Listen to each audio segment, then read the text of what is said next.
See How They Run is a murder mystery whodunit directed by Tom George with a script from a new guy. So honestly, I didn't know anything about this film at all. I looked at the cast list. I saw Ruth Wilson in there, and I was like, I'm sold. I love Ruth Wilson and his Dark Materials. So this one is about a play. Agatha Christie's The Mousetrap has been playing in the West End in England in 1953. It's been doing really well. However, the cast members, it's going to be turned into a movie. They're all there after a show, 100th show, a big celebration, but someone ends up murdered.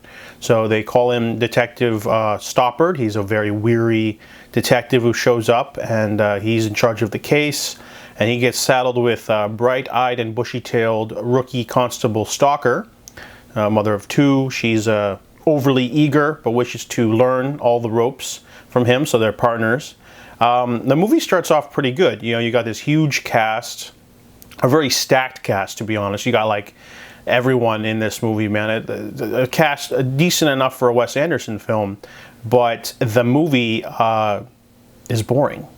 Not to say that it isn't interesting, but it doesn't take any risks. It's very safe. It starts off, you know, with a bang, and then sort of just investigative stuff, some personal stuff, nothing too amazing. But then it winds down to a climax that's very rote and very, you know, telegraphed. It's something we've seen before. This movie doesn't really do anything. It's not subversive.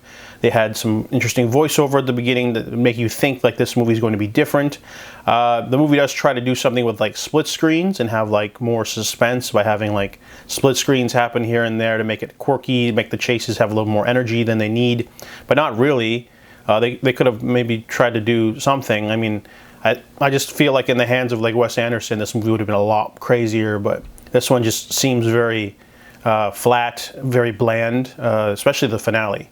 I mean, the cast does a decent job, but no one really gets to shine because there's just so many people. The only ones that really get to steal the show are Saoirse Ronan. She plays her role with earnest, you know, ambition. She's really giving it her all, and she can't carry the entire movie. Even her shtick gets old after a while, because she's the type of person that would like whip out her handcuffs at any moment. And then there's also Richard Attenborough, the actor playing him, does a good job. He only has a few lines in the movie, but he's great. But everyone else, they don't get to shine, you know? Ruth Wilson's there, but she doesn't get much to do. Even Sam Rockwell's playing, he seems like a tired, weary, alcoholic, cliché detective. He doesn't really get to do much. And there's some other people in there. You know, the movie definitely has a better cast than its script. They could have, you know, this movie almost feels a lot like Inglourious Basterds, where you have a strong opening and then the middle's kind of interesting. But then Inglourious Basterds has that crazy ending. This movie's lacking that. It kind of feels like a flat line. So even though the production value is great, you have a stacked cast, a pretty good twist at the end, but not much else. So I give See How They Run a 6 out of 10.